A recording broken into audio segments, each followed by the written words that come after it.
slow up, no I don't take shit. I got no love for the fakeness. If you wanna play tough and wanna hate this, I'll always show up.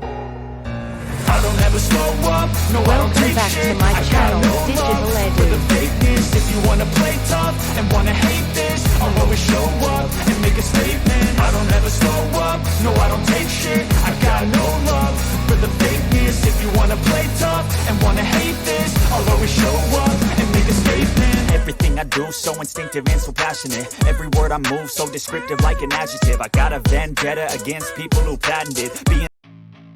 Assalamualaikum warahmatullahi wabarakatuh. Salam sejahtera untuk kita semuanya. Jumpa lagi dengan Digital Edu.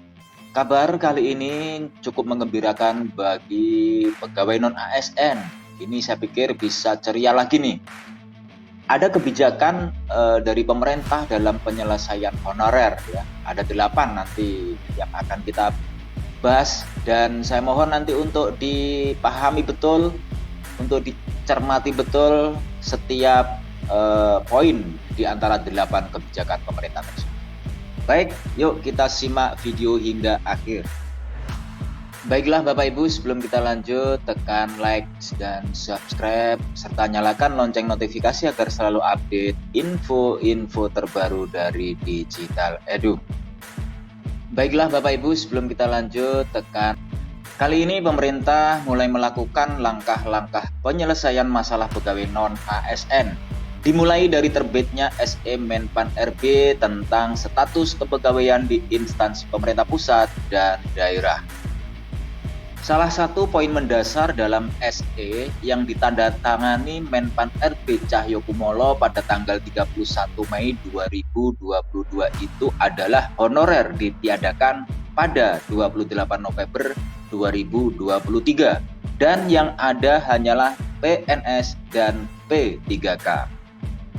2 bulan berselang, terbit lagi SE Menpan RB tentang pendataan tenaga non-ASN yang ditandatangani oleh Pak Mahfud MD sebagai pelaksana tugas pada 22 Juli 2022. Rentetan dari kebijakan tersebut sebenarnya sudah disampaikan oleh PLT Menpan RB Mahfud MD dalam rapat koordinasi pembahasan penyelesaian tenaga non-ASN di lingkungan instansi pemerintah pada tanggal 24 Juni tahun 2022.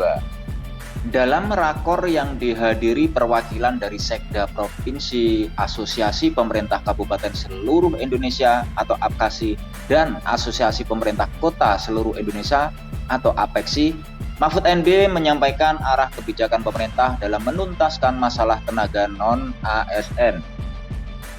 Berikut ini adalah 8 kebijakan pemerintah dalam penyelesaian honorer. Yang pertama adalah pemetaan honorer atau tenaga non-ASN. Saat ini pemerintah pusat dan daerah harus fokus mengatur strategi menata pegawai di instansi pemerintah untuk percepatan transformasi sumber daya manusia tanpa menghilangkan sisi kemanusiaan dan meritokrasinya. Oleh karenanya, Mahfud meminta para pejabat pembina kepegawaian melakukan pemetaan honorer untuk melihat jumlah yang real. Selanjutnya yang kedua, dialihkan ke PNS dan P3K. Mahfud MD menerangkan, Peraturan Pemerintah Nomor 49 Tahun 2018 tentang Manajemen Pegawai Pemerintah dengan Perjanjian Kerja atau P3K telah memberikan ruang untuk pengalihan status kepegawaian non-ASN yang beragam menjadi PNS maupun P3K. Tentunya dengan syarat atau ketentuan yang sudah diatur berdasarkan Undang-Undang Nomor 5 Tahun 2014 tentang ASN beserta peraturan pelaksanaannya. Instansi pemerintah pusat dan daerah diminta untuk melakukan pemetaan terkait tenaga non-ASN yang bisa diikut sertakan dalam seleksi PNS maupun P3K sesuai ketentuan peraturan perundang-undangan.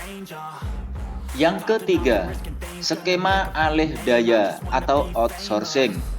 Menurut Pak Mahfud, selain skema PNS maupun P3K, tenaga non-ASN juga bisa diatur melalui skema alih daya atau outsourcing oleh pihak ketiga bagi yang kualifikasi tidak memenuhi syarat sebagai ASN.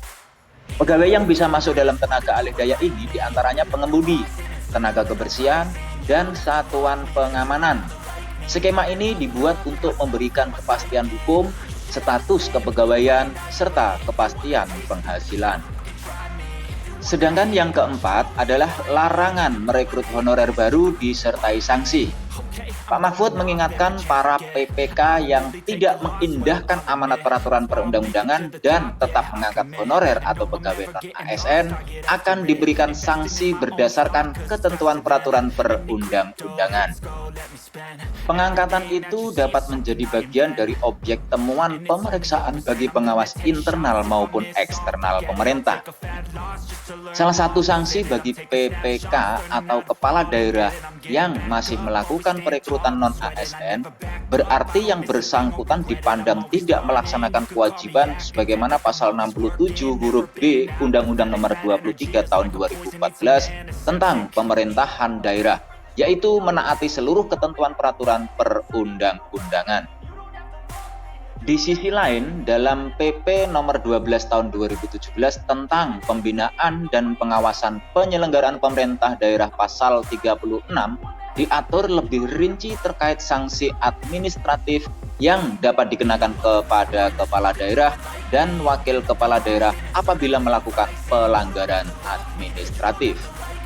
Berdasarkan ruang lingkup pembinaan umum tersebut, kepala daerah yang melakukan penolakan terhadap penghapusan honorer dapat dilakukan pembinaan oleh Menteri Dalam Negeri selaku pembina umum dalam lingkup kepegawaian pada perangkat daerah, ujar Pak Mahfud.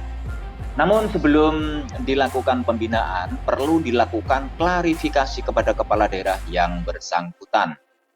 Berikutnya, kebijakan pemerintah dalam penyelesaian honorer yang kelima adalah perekrutan P3K guru dengan afirmasi.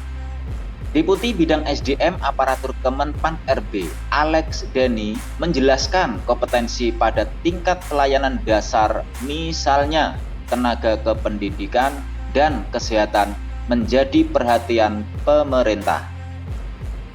Guru juga merupakan posisi yang banyak diisi pegawai non-ASN. Tahun ini telah diterbitkan Permenpan RB nomor 20 tahun 2022 tentang pengadaan P3K untuk jabatan fungsional guru pada instansi daerah tahun 2022. Peraturan tersebut memberi afirmasi bagi guru-guru non-ASN yang telah mengabdi selama 3 tahun. Tinggal bagaimana kami mengeksekusi dan memberikan kesempatan kepada guru honorer 3 tahun ke belakang untuk kemudahan seleksi, jelas Alex. Selanjutnya yang keenam, perekrutan P3K nakes dengan afirmasi. Alex Denny mengatakan honorer tenaga kesehatan yang nantinya akan diberi afirmasi. Namun aturan mengenai proses P3K nakes akan diterbitkan kemudian. Alex mengatakan kondisi pandemi ini meningkatkan kebutuhan akan tenaga kesehatan di berbagai daerah. Kemenpan RB telah berkoordinasi dengan Kementerian Kesehatan yang menyetujui afirmasi honorer nakes seperti tenaga pendidikan. Pemerintah berkomitmen untuk mendahulukan pegawai honorer yang telah bekerja di unit kesehatan. Honorer kesehatan di Puskesmas tertentu harus diberikan kesempatan pertama untuk mendapatkan formasi di Puskesmas tersebut. Ini sudah menjadi komitmen kami, jelas Alex. Yang ketujuh, honorer administrasi dan teknis lainnya juga diberikan afirmasi. Pak Alex menjelaskan, per Desember 2021 jumlah ASN mencapai sekitar 4,1 juta. Yang 38% diantaranya menduduki jabatan pelaksana, yaitu administrasi dan teknis lainnya. Pekerjaan ini sangat sederhana, pekerjaan pelaksana sederhana, tetapi sangat rentan digantikan oleh teknologi.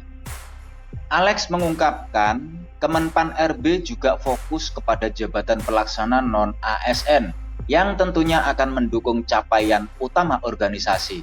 Nantinya jabatan pelaksana tersebut juga akan diberikan afirmasi. Nah, berikut ini kebijakan pemerintah dalam penyelesaian honorer yang terakhir atau yang ke-8, yaitu kebijakan khusus untuk honorer K2.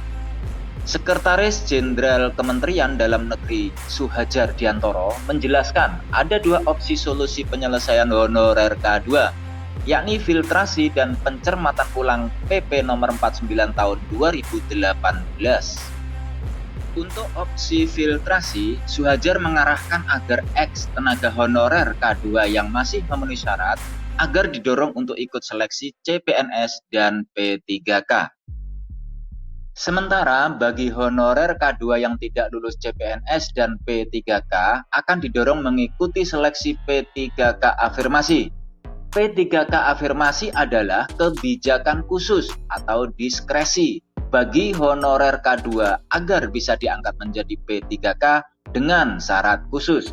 Kebijakan ini berlaku selama 4 tahun sampai dengan tahun 2026, pungkas Suhadjar.